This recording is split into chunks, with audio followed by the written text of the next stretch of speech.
ਸਤਨਾਮ ਸ਼੍ਰੀ ਵਾਹਿਗੁਰੂ ਸਾਹਿਬ JIO. ਪਰਮ ਸਨਮਾਨਿਓ ਗੁਰੂ ਰੂਪ ਗੁਰੂ ਖਾਲਸਾ ਸਾਧ ਸੰਗਤ ਜੀ, ਵਾਹਿਗੁਰੂ ਜੀ ਕਾ ਖਾਲਸਾ ਵਾਹਿਗੁਰੂ ਜੀ ਕੀ ਫਤਿਹ। ਚੱਲ ਰਹੇ ਲੜੀਵਾਰ ਪ੍ਰਸੰਗ ਧੰਨ ਧੰਨ ਸ਼੍ਰੀ ਗੁਰੂ ਗੋਬਿੰਦ ਸਿੰਘ ਸਾਹਿਬ ਜੀ ਮਹਾਰਾਜ ਜੀ ਦੇ ਅਧਿਆਇ 41ਵੇਂ ਵਿੱਚ ਅੱਜ ਆਪਾਂ ਗੁਰੂ ਜੀ ਦੁਆਰਾ ਪੰਥ ਨੂੰ ਗੁਰਤਾ ਅਤੇ ਚਮਕੌਰ ਸਾਹਿਬ ਵਿੱਚੋਂ ਨਿਕਲਣ ਦਾ ਪ੍ਰਸੰਗ ਸਰਵਣ ਕਰਾਂਗੇ। ਆਓ ਬੜੇ ਪ੍ਰੇਮ ਨਾਲ ਇਹ ਪ੍ਰਸੰਗ ਸਰਵਣ ਕਰੀਏ। ਸਾਧ ਸੰਗਤ ਜੀ, ਚਮਕੌਰ ਸਾਹਿਬ ਦੀ ਜੰਗ ਚੱਲ ਰਹੀ ਸੀ।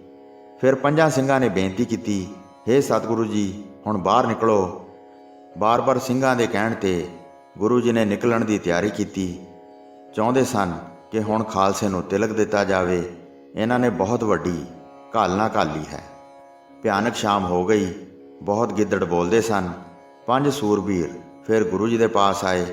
ਉਹਨਾਂ ਦੇ ਨਾਮ ਇਸ ਪ੍ਰਕਾਰ ਹਨ: ਭਾਈ ਦਇਆ ਸਿੰਘ ਜੀ, ਭਾਈ ਧਰਮ ਸਿੰਘ ਜੀ ਅਤੇ ਤੀਸਰੇ ਮਾਨ ਸਿੰਘ ਜੀ ਸ੍ਰੇਸ਼ਟ ਸੂਰਬੀਰ, ਚੌਥੇ ਭਾਈ ਸੰਗਤ ਸਿੰਘ ਜੀ ਅਤੇ ਪੰਜਵੇਂ ਭਾਈ ਸੰਤ ਸਿੰਘ ਜੀ ਨੂੰ ਗੁਰੂ ਜੀ ਨੇ ਧੀਰਜ ਦੇ ਕੇ ਬਿਠਾਇਆ।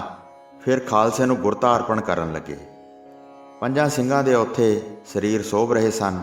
ਸਤਿਗੁਰੂ ਜੀ ਨੇ ਫਰਮਾਇਆ, ਪੰਜਾਂ ਵਿੱਚ ਮੈਂ ਸਦਾ ਵਰਤਾਰਾ ਕਰਾਂਗਾ। ਜਿੱਥੇ ਵੀ ਪੰਜ ਇਕੱਠੇ ਹੋ ਕੇ ਮਿਲਣਗੇ ਉਹ ਪੀਰਾਂ ਦੇ ਪੀਰ ਹੋਣਗੇ। ਗੁਰੂ ਘਰ ਦੀ ਇਹ ਮਰਿਆਦਾ ਹੈ। ਪਹਿਲਾਂ ਪੰਜਾਂ ਨੇ ਖੰਡੇ ਦਾ ਅੰਮ੍ਰਿਤ ਧਾਰਨ ਕੀਤਾ ਹੈ। ਜੇ ਤਨਖਾਹੀਆ ਹੋਵੇ ਤਾਂ 5 ਬਖਸ਼ਦੇ ਹਨ। ਪੰਜੇ ਪਰਬੀਨ ਮਿਲ ਕੇ ਅੰਮ੍ਰਿਤ ਛਕਾਉਂਦੇ ਹਨ। ਪੰਜਾਂ ਦੀ ਵੱਡੀ ਵਡਿਆਈ ਸਮਝੋ। ਜੋ ਕੁਝ ਵੀ ਪੰਜ ਕਰਨ ਉਸ ਨੂੰ ਵਿਅਰਥ ਨਾ ਸਮਝੋ। ਪੰਜਾਂ ਨੂੰ ਭੋਜਨ ਵਸਤਰ ਅਰਪਣ ਕਰੋ ਤੇ ਅਰਦਾਸ ਕਰਕੇ ਮੂੰਹ ਮੰਗਿਆ ਫਲ ਪ੍ਰਾਪਤ ਕਰੋ। ਸਤਿਗੁਰੂ ਜੀ ਨੇ ਇਸ ਪ੍ਰਕਾਰ ਪੰਜਾਂ ਦੀ ਮਹਿਮਾ ਕਹਿ ਕੇ ਫਿਰ 5 ਸਿੰਘਾਂ ਦੀਆਂ 3 ਪਰਿਕਰਮਾ ਕੀਤੀਆਂ। ਫਿਰ ਉਹਨਾਂ ਨੂੰ ਆਪਣੇ ਸ਼ਸਤਰ, ਜਿਗਾ ਤੇ ਕਲਗੀ ਆਪਣੇ ਹੱਥ ਨਾਲ ਉਹਨਾਂ ਦੇ ਸਿਰ 'ਤੇ ਬੰਨੀ, ਸ਼ਸਤਰ ਗਾਤਰੇ ਤਦ ਪਹਿਨਾਏ ਤੇ ਕਿਸੇ ਪ੍ਰਕਾਰ ਦੀ ਦੇਰੀ ਤੋਂ ਬਗੈਰ ਕਮਰ ਕੱਸਾ ਕੱਸ ਦਿੱਤਾ। ਫਿਰ ਸ਼੍ਰੀ ਵਾਹਿਗੁਰੂ ਜੀ ਕਾ ਖਾਲਸਾ ਸ਼੍ਰੀ ਵਾਹਿਗੁਰੂ ਜੀ ਕੀ ਫਤਿਹ ਬੁਲਾ ਦਿੱਤੀ। ਪੰਜਾਂ ਸਿੰਘਾਂ ਨੇ ਹੱਥ ਜੋੜ ਕੇ ਕਿਹਾ, ਆਪ ਜੀ ਦੇ ਚਰਨਾਂ ਉੱਪਰ ਸੀਸ ਅਰਪਣ ਕੀਤੇ ਹਨ। ਸਾਡੇ ਵਰਗੇ ਤਾਂ ਇਸ ਧਰਤੀ ਉੱਪਰ ਲੱਖਾਂ ਹਨ। ਸਾਡੇ ਤੁਸੀਂ ਇੱਕੋ ਜਗਦੀਸ਼ ਹੋ।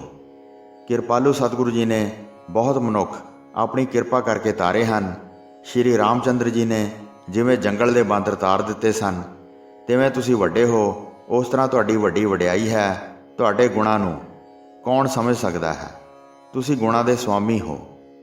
ਇਸ ਪ੍ਰਕਾਰ ਸੁਣ ਕੇ ਗੁਰੂ ਜੀ ਨੇ ਫਰਮਾਇਆ, ਵੈਰੀਆਂ ਨੂੰ ਮਾਰਨ ਵਾਸਤੇ ਸਾਵਧਾਨ ਬਣ ਜਾਓ।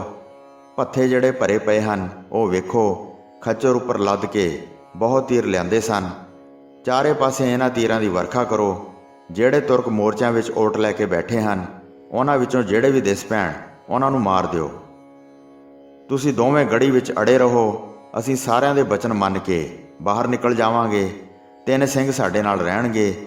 ਇੱਕ ਭਾਈ ਦਇਆ ਸਿੰਘ ਮਹਾਨ ਬੁੱਧੀਵਾਨ ਹੈ। ਇਸ ਨੇ ਕਈ ਕਾਰਜ ਕਰਨੇ ਹਨ। ਦੇਸ਼ਾਂ ਵਿਦੇਸ਼ਾਂ ਵਿੱਚ ਚੱਲ ਕੇ ਜਾਣਗੇ। ਹੁਣ ਨੌਰੰਗੇ ਦਾ ਵੀ ਇਹ ਰੰਗ ਨਹੀਂ ਰਹਿਣਾ ਹੈ, ਭਾਵ ਉਸ ਦਾ ਤੇਜ ਖਤਮ ਹੋ ਜਾਏਗਾ। ਇਹਨਾਂ ਨੂੰ ਉਸ ਦੇ ਪਾਸ ਭੇਜ ਕੇ ਉਸ ਨੂੰ ਨਸ਼ਟ ਕਰ ਦਿਆਂਗੇ।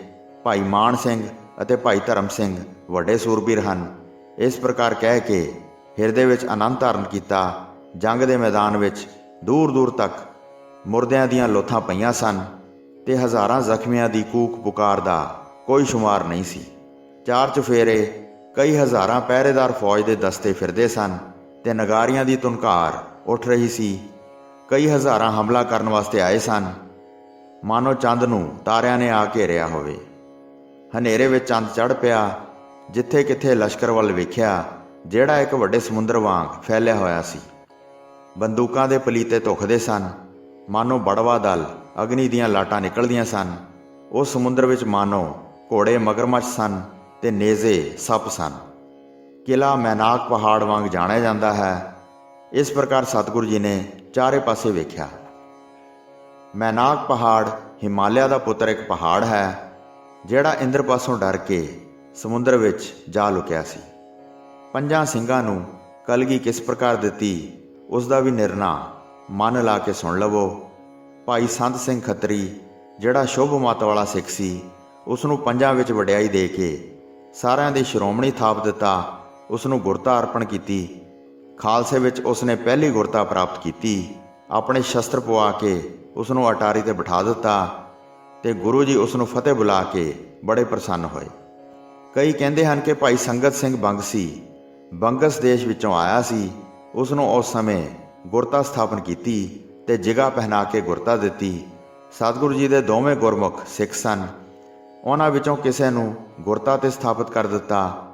ਇਸ ਉੱਤੇ ਕੋਈ ਝਗੜਾ ਨਹੀਂ ਬਿਆਨ ਕਰਦਾ ਹਾਂ। ਤੁਸੀਂ ਦੋਵਾਂ ਦੇ ਹੀ ਚਰਨ ਕਮਲਾਂ ਨੂੰ ਮਨਾ ਲਓ। ਅੱਗੇ ਇਸ ਤਰ੍ਹਾਂ ਵਾਪਰੀ। ਉਸ ਸਮੇਂ ਚਾਰੇ ਪਾਸੇ ਨਗਾਰਿਆਂ ਦੀ ਧੁਨੀ ਗੂੰਜ ਰਹੀ ਸੀ। ਕਿਸ ਪਾਸੇ ਹਮਲਾ ਕਰਨਾ ਚਾਹੁੰਦੇ ਹਨ, ਕਿਸ ਪਾਸੇ ਵੈਰੀ ਮੋਰਚੇ ਦੇ ਨੇੜੇ ਹੁੰਦੇ ਹਨ। ਕੂਕ ਪੁਕਾਰ ਕਰਦੇ, ਕਈ ਜੋੜਦੇ ਹਨ ਤੇ ਹੱਲਾ ਹੂਲ ਬੋਲ ਕੇ ਰੌਲਾ ਮਚਾਉਂਦੇ ਸਨ। ਗੜੀ ਨੇੜੇ ਪਹੁੰਚ ਨਹੀਂ ਸੀ ਸਕਦੇ, ਕਿਉਂਕਿ ਪਹਿਰੇ ਵਾਲੇ ਗੜੀ ਦੇ ਨੇੜੇ ਹੋਣ ਤੋਂ ਡਰਦੇ ਸਨ। ਜਾਣਦੇ ਸਨ ਕਿ ਤੀਰ ਲੱਗਣ ਨਾਲ ਮਾਰੇ ਜਾਵਾਂਗੇ। ਪਹਿਰੇਦਾਰ ਬੜੇ ਸਾਵਧਾਨ ਹੋ ਕੇ ਪਹਿਰਾ ਦੇ ਰਹੇ ਸਨ। ਅੱਗੇ ਨਗਾਰੇ ਵਜਾ ਕੇ ਚੱਲਦੇ ਸਨ। ਕਿਲੇ ਵਾਲੇ ਪਾਸੇ ਬੰਦੂਕਾਂ ਅਤੇ ਤੀਰ ਚੱਲਦੇ ਸਨ ਤੇ ਦਰਵਾਜ਼ੇ ਉੱਪਰ ਘੋੜਿਆਂ ਦੇ ਹਿਣਕਣ ਦੀ ਆਵਾਜ਼ ਹੋ ਰਹੀ ਸੀ। ਜਦ ਦਾ 10,000 ਇੱਕ ਤੀਰ ਨਾਲ ਮਾਰਿਆ ਹੈ। ਉਸ ਸਮੇਂ ਤੋਂ ਕੋਈ ਅੱਗੇ ਨਹੀਂ ਵਧਿਆ। ਫਿਰ ਰਾਤ ਦੇ ਹਨੇਰੇ ਵਿੱਚ ਵੇਖਿਆ, ਡਰਦੇ ਮਾਰੇ ਸਾਰੇ ਆਪਣੇ ਆਪਣੇ ਸਥਾਨਾਂ 'ਤੇ ਬੈਠੇ ਸਨ। ਇੰਤਜ਼ਾਰ ਕਰ ਰਹੇ ਸਨ ਕਿ ਸਵੇਰ ਹੋਣ 'ਤੇ ਕਿਲੇ ਉੱਪਰ ਵੱਡਾ ਹੱਲਾ ਕਰਾਂਗੇ। ਸਿੰਘ ਸ਼ਹੀਦ ਹੋ ਗਏ ਸਨ। ਕੁਝ ਥੋੜ੍ਹੇ ਰਹਿ ਗਏ ਸਨ, ਜਿਹੜੇ ਲੱਖਾਂ ਦੇ ਲਸ਼ਕਰ ਨਾਲ ਲੜ ਕੇ ਸ਼ਹੀਦ ਹੋ ਗਏ ਸਨ। ਇਸ ਪ੍ਰਕਾਰ ਸਾਰੇ ਸਥਿਰ ਹੋ ਕੇ ਬੈਠੇ ਰਹੇ। ਥਕੇਵਾਂ ਹੋਣ ਕਰਕੇ ਸਰੀਰ ਆਲਸ ਧਾਰ ਗਏ ਸਨ। ਸਾਰੇ ਗੁਰੂ ਜੀ ਦੀ ਜੰਗ ਦੀ ਸ਼ਲਾਘਾ ਕਰਦੇ ਸਨ। ਗੁਰੂ ਜੀ ਬਹੁਤ ਬਹਾਦਰ ਅਤੇ ਬਹੁਤ ਹੁਸ਼ਿਆਰ ਹਨ। ਇੱਧਰ ਸਤਿਗੁਰੂ ਜੀ ਅਤੇ ਪੰਜੇ ਸਿੰਘ ਤੀਰ ਅਤੇ ਬੰਦੂਕਾਂ ਦੇ ਵਾਰ ਕਰਦੇ ਰਹੇ। ਨੇੜੇ ਦਿਖਾਈ ਦਿੰਦੇ ਅਤੇ ਪਹਿਰੇਦਾਰਾਂ ਨੂੰ ਮਾਰਦੇ ਸਨ ਤੇ ਘੋੜਸਵਾਰ ਗੋਲੀਆਂ ਅਤੇ ਤੀਰ ਲੱਗ ਲੱਗ ਕੇ ਡਿੱਗਦੇ ਸਨ। ਰਣ ਖੇਤਰ ਵਿੱਚ ਯੁੱਧ ਕਰ ਕਰ ਤ੍ਰਿਪਤ ਨਹੀਂ ਸਨ ਹੁੰਦੇ। ਯੁੱਧ ਦੇ ਪਿਆਰੇ ਵੈਰੀਆਂ ਨੂੰ ਹਰਾ ਦਿੰਦੇ ਸਨ। ਅੰਗੂਠੇ ਦੀ ਉਂਗਲੀ ਵਿੱਚ ਚਿੱਲੇ ਨੂੰ ਬਹੁਤ ਜ਼ੋਰ ਨਾਲ ਖਿੱਚਣ ਕਰਕੇ ਗੰਢਾਂ ਪੈ ਗਈਆਂ ਸਨ। ਹਜ਼ਾਰਾਂ ਤੀਰ ਛੱਡ ਕੇ ਵਰਖਾ ਕੀਤੀ। ਫਿਰ ਪੰਜਾਂ ਸਿੰਘਾਂ ਨੇ ਬੇਨਤੀ ਕੀਤੀ, ਹੇ ਸਤਿਗੁਰੂ ਜੀ, ਹੁਣ ਬਾਹਰ ਨਿਕਲੋ। ਹੁਣ ਭਲਾ ਸਮਾਂ ਹੈ, ਹੱਠ ਨੂੰ ਛੱਡੋ। ਵੈਰੀ ਨੁਕਸਾਨ ਪਹੁੰਚਾ ਦੇਵੇਗਾ। ਵੇਖੋ ਸਾਰੇ ਸਿੰਘ ਖੱਪ ਗਏ ਹਨ। ਆਪ ਜੀ ਦੇ ਅਧੀਨ ਇੱਕ ਪੰਥ ਹੈ। ਜਿੱਥੇ ਵੀ ਰਹੋਗੇ ਫਿਰ ਹਜ਼ਾਰਾਂ ਹੋਰ ਬਣਾ ਲਓਗੇ। ਚਤੁਰ ਖਾਲਸਾ ਜਗਤ ਵਿੱਚ ਕਾਇਮ ਰਹੇ। ਇਸ ਪ੍ਰਕਾਰ ਬਹੁਤ ਵਾਰ ਕਿਹਾ। ਸਾਰੇ ਹੱਥ ਜੋੜ ਕੇ ਸਿਰ ਨਿਵਾਉਂਦੇ ਰਹੇ। ਕਿਰਪਾ ਦ੍ਰਿਸ਼ਟੀ ਕਰਕੇ ਸਤਿਗੁਰੂ ਜੀ ਮੁਸਕਰਾਏ। ਯੁੱਧ ਵਿੱਚ ਮਰਨਾ ਮਾਰਨਾ ਬਣਦਾ ਹੈ। ਪੰਥ ਹੋਣ ਨਾ ਹੋਣ ਦੀ ਸੋਚ ਨਾ ਧਾਰਨ ਕਰੋ। ਅਕਾਲ ਪੁਰਖ ਦੀ ਸਾਡੇ ਉੱਤੇ ਵੱਡੀ ਕਿਰਪਾ ਹੈ। ਪਹਿਲਾਂ ਵੀ ਖਾਲਸੇ ਦਾ ਬਚਨ ਮੰਨਿਆ ਹੈ। ਕਿਸੇ ਦੇਰ ਬਗੈਰ ਸ਼੍ਰੀ ਅਨੰਦਪੁਰ ਸਾਹਿਬ ਨੂੰ ਛੱਡ ਕੇ ਆ ਗਏ ਹਾਂ। ਅਸੀਂ ਹੁਣ ਖਾਲਸੇ ਦਾ ਕਿਹਾ ਕਿਉਂ ਨਾ ਮੰਨੀਏ। ਮੇਰੇ ਵਾਸਤੇ ਸਿੱਖਾਂ ਨੇ ਪ੍ਰਾਣ ਦਿੱਤੇ ਹਨ। ਤੁਸੀਂ ਹੁਣ ਦੋਵੇਂ ਬਹੁਤ ਤਿੱਖੇ ਤੀਰ ਚਲਾਓ ਤੇ ਬੰਦੂਕਾਂ ਚਲਾ ਕੇ ਉਹਨਾਂ ਦਾ ਨੁਕਸਾਨ ਕਰੋ। ਇਸ ਪ੍ਰਕਾਰ ਕਹਿ ਕੇ ਅਤੇ ਥਾਪੀ ਦੇ ਕੇ ਦੋਵਾਂ ਬਾਂਕੇ ਸੂਰਬੀਰਾਂ ਨੂੰ ਮਹਾਨ ਬਣਾ ਦਿੱਤਾ। ਉਹਨਾਂ ਦੋਵਾਂ ਦੀ ਗੁਰੂ ਜੀ ਬਰਾਬਰ ਉਮਰ ਸੀ। ਦਾੜੀ ਵੀ ਗੁਰੂ ਜੀ ਵਰਗੀ ਸੀ। ਦੂਰ ਤੋਂ ਗੁਰੂ ਜੀ ਵਰਗੀ ਨੁਹਾਰ ਦਿਸ ਪੈਂਦੀ ਸੀ। ਹੱਥ ਜੋੜ ਕੇ ਗੁਰੂ ਜੀ ਦੇ ਚਰਨ ਕਮਲਾਂ 'ਤੇ ਫਿਰ ਬਾਰ-ਬਾਰ ਸਿਰ ਲਾਇਆ। ਅਟਾਰੀ ਦੇ ਵਿੱਚ ਫਿਰ ਸੁਚੇਤ ਹੋ ਗਏ। ਤੁਰੰਤ ਤੀਰ ਤੁਫੰਗ ਚਲਾਏ। ਸਤਿਗੁਰੂ ਜੀ ਆਪ ਥੱਲੇ ਉਤਰ ਆਏ ਤੇ ਤਿੰਨਾਂ ਸਿੰਘਾਂ ਨੂੰ ਆਪਣੇ ਨਾਲ ਲਿਆਏ। ਮੁੱਖ ਦਰਵਾਜ਼ੇ ਵਾਲੇ ਪਾਸੇ ਨਾ ਗਏ, ਜਿਹੜਾ ਛੋਟਾ ਦਰਵਾਜ਼ਾ ਸੀ ਜਿਸ ਰਾਹੀਂ ਗੁਰੂ ਜੀ ਨੇ ਅੰਦਰ ਪ੍ਰਵੇਸ਼ ਕੀਤਾ ਸੀ, ਉਸ ਰਾਹੀਂ ਬਾਹਰ ਆਏ। ਉਹ ਦਰਵਾਜ਼ਾ ਸਾਰੇ ਘਰਾਂ ਦੇ ਪਿੱਛੇ ਸੀ। ਹੌਲੀ-ਹੌਲੀ ਸਤਿਗੁਰੂ ਜੀ ਉੱਥੇ ਗਏ। ਉੱਥੇ ਦਰਵਾਜ਼ੇ ਬੜੇ ਤਕੜਾਈ ਨਾਲ ਬੰਦ ਕੀਤੇ ਸਨ। ਸੰਗਲ ਮਾਰ ਕੇ ਵੱਡਾ ਤਾਲਾ ਲਾਇਆ ਹੋਇਆ ਸੀ। ਵੇਖ ਕੇ ਭਾਈ ਦਇਆ ਸਿੰਘ ਨੇ ਖੋਜ ਕੀਤੀ, ਪਰ ਬਾਹਰ ਨਿਕਲਣ ਵਾਸਤੇ ਕੋਈ ਦਰਵਾਜ਼ਾ ਦਿਖਾਈ ਨਾ ਦਿੱਤਾ। ਫਿਰ ਭਾਈ ਦਇਆ ਸਿੰਘ ਨੇ ਬਚਨ ਕੀਤਾ, ਇਹ ਤਾਲਾ ਬੜੀ ਚੰਗੀ ਤਰ੍ਹਾਂ ਬੰਦ ਕੀਤਾ ਹੈ, ਹੁਣ ਕੁੰਜੀ ਕਿੱਥੋਂ ਹੱਥ ਆਵੇਗੀ। ਸੰਗਲ ਅਤੇ ਤਾਲਾ ਬੜੇ ਪੱਕੇ ਲੋਹੇ ਦੇ ਬਣੇ ਹਨ। ਇਹ ਬਲ ਨਾਲ ਨਹੀਂ ਟੁੱਟਣ ਲੱਗੇ, ਇਹ ਵੇਖ ਲਿਆ ਹੈ। ਵੱਡੇ ਦਰਵਾਜ਼ੇ ਦੇ ਨੇੜੇ ਮੋਰਚੇ ਹਨ। ਉੱਥੇ ਹਜ਼ਾਰਾਂ ਪਹਿਰੇਦਾਰ ਆਲਸ ਛੱਡ ਕੇ ਚੌਕਸ ਹੋਏ ਹਨ। ਜੇ ਦਰਵਾਜ਼ਾ ਢਹਿ ਜਾਵੇ ਤਾਂ ਨਵਾਂ ਬਣਾ ਲਵਾਂਗੇ। ਇਸ ਵਿੱਚ ਬਹੁਤ ਦੇਰ ਨਹੀਂ ਲੱਗੇਗੀ। ਇਹ ਆਪ ਜੀ ਵੇਖ ਲਓ। ਜਿਵੇਂ ਵੀ ਫਰਮਾਓ ਉਸ ਤਰ੍ਹਾਂ ਕਾਰਜ ਕਰੀਏ ਤੇ ਮੈਂ ਉਸ ਤਰ੍ਹਾਂ ਹੀ ਸਮਝ ਕੇ ਕਰਾਂ। ਇਹ ਸੁਣ ਕੇ ਸਤਿਗੁਰੂ ਜੀ ਨੇ ਉਸ ਸਮੇਂ ਖੱਬੇ ਪੈਰ ਦੀ ਤਾਲੇ ਨੂੰ ਠੋਕਰ ਮਾਰੀ। ਉਸੇ ਵੇਲੇ ਤਾਲਾ ਟੁੱਟ ਗਿਆ। ਸੰਗਲ ਉਸਨੇ ਛੱਡ ਦਿੱਤਾ ਤੇ ਫਿਰ ਬਾਹਰ ਨਿਕਲਣ ਵਾਸਤੇ ਤਿਆਰ ਹੋ ਗਏ। ਫਿਰ ਸਤਿਗੁਰੂ ਜੀ ਨੇ ਤਿੰਨਾਂ ਸਿੰਘਾਂ ਨੂੰ ਫਰਮਾਇਆ, ਇਸ ਤਾਰੇ ਨੂੰ ਤੁਸੀਂ ਵੇਖ ਲਓ, ਜੇ ਸਾਥੋਂ ਵਿਛੜ ਕੇ ਰਾਹ ਨਾ ਲੱਭੇ ਤਦ ਧੀਰਜ ਧਾਰ ਕੇ ਇਸ ਤਾਰੇ ਦੀ ਸੇਧ ਵੱਲ ਚੱਲ ਪਵੋ। ਇਸ ਤਾਰੇ ਦੀ ਸੇਧ ਵਿੱਚ ਚਲੋ ਤੇ ਉੱਥੇ ਜਾ ਕੇ ਸਾਨੂੰ ਲੱਭ ਲਓ। ਜੇ ਰਾਤ ਸਮੇਂ ਮੇਲ ਨਾ ਹੋਵੇ ਤਾਂ ਸਵੇਰ ਹੋਣ ਤੇ ਆ ਕੇ ਮਿਲ ਪਓ। ਚਿੰਤਾ ਨਾ ਕਰੋ ਤੇ ਡਰ ਨਾ ਧਾਰਨ ਕਰੋ। ਅਸੀਂ ਵੈਰੀਆਂ ਦੀਆਂ ਅੱਖਾਂ ਵਿੱਚ ਘੱਟਾ ਪਾਵਾਂਗੇ, ਉਹਨਾਂ ਨੂੰ ਦਿਖਾਈ ਨਹੀਂ ਦੇਵੇਗਾ। ਵਿਘਨ ਅਥਵਾ ਅਮੰਗਲ ਨਾਸ਼ ਹੋ ਜਾਣਗੇ ਤੇ ਤੁਹਾਨੂੰ ਸਦਾ ਆਪਣਾ ਇਸ਼ਟ ਅਤੇ ਪੂਜਨਿਕ ਪ੍ਰਾਪਤ ਹੋਵੇਗਾ। ਇਸ ਪ੍ਰਕਾਰ ਸਾਰੇ ਭੇਦ ਦੱਸੇ ਤੇ ਭਾਈ ਧਰਮ ਸਿੰਘ ਪਾਸੋਂ ਦਰਵਾਜ਼ਾ ਖੁਲਵਾਇਆ। ਤਾਕੀ ਦੇ ਛੋਟੇ ਦਰਵਾਜ਼ੇ ਖੋਲ੍ਹੇ ਤੇ ਸਤਿਗੁਰੂ ਜੀ ਪ੍ਰਸੰਨ ਹੋ ਕੇ ਸਭ ਤੋਂ ਪਹਿਲਾਂ ਬਾਹਰ ਨਿਕਲੇ। ਤਿੰਨ ਸਿੰਘ ਬਾਅਦ ਵਿੱਚ ਬਾਹਰ ਆਏ ਤੇ ਹੌਲੀ ਹੌਲੀ ਡਰ ਨੂੰ ਵਿਸਾਰ ਦਿੱਤਾ। ਜਿੱਥੇ ਕਿੱਥੇ ਪਏ ਲਸ਼ਕਰ ਨੂੰ ਵੇਖਿਆ, ਪਲੀਤੇ ਧੁਖਦੇ ਸਨ ਤੇ ਬੰਦੂਕਾਂ ਚਲਾਉਂਦੇ ਸਨ। ਸ੍ਰੀ ਗੁਰੂ ਗੋਬਿੰਦ ਸਿੰਘ ਜੀ ਬੜੇ ਹਠੀ ਸਨ। ਉਹਨਾਂ ਨੇ ਘੋਰ ਧਨੁੱਖ ਬਾਣ ਨੂੰ ਆਪਣੇ ਹੱਥ ਵਿੱਚ ਲਿਆ ਸੀ। ਆਪਣੇ ਨੇਤਰਾਂ ਨਾਲ ਤਿੱਖੇ ਤੀਰ ਵੇਖ ਕੇ ਚੁਣੇ, ਆਪਣੇ ਪੱਥੇ ਨੂੰ ਤੀਰਾਂ ਨਾਲ ਭਰ ਲਿਆ। ਫਿਰ ਕਮਰ ਕੱਸਾ ਕੱਸਿਆ, ਤਲਵਾਰ ਧਾਰਨ ਕੀਤੀ ਤੇ ਤੇਜ਼ ਕਟਾਰ ਨੂੰ ਵੇਖਿਆ।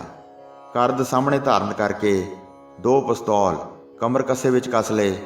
ਬਹੁਤ ਕੀਮਤੀ ਸ਼ਸਤਰ ਵਸਤਰ ਧਾਰਨ ਕਰਕੇ ਸਤਿਗੁਰੂ ਜੀ ਦੀ ਛਵੀ ਬਹੁਤ ਪ੍ਰਕਾਸ਼ਮਾਨ ਹੋਈ। ਹੀਰੇ ਜਵਾਹਰਾਤ ਨਾਲ ਜੜੇ ਜ਼ੇਵਰ ਬੜੇ ਉੱਜਲ ਦਿਸ ਰਹੇ ਸਨ। ਸੋ ਸਾਧ ਸੰਗਤ ਜੀ, ਇੱਥੇ 6ਵੀਂ ਰੁੱਤ ਦਾ 41ਵਾਂ ਅਧਿਆਇ ਸਮਾਪਤ ਹੁੰਦਾ ਹੈ ਜੀ।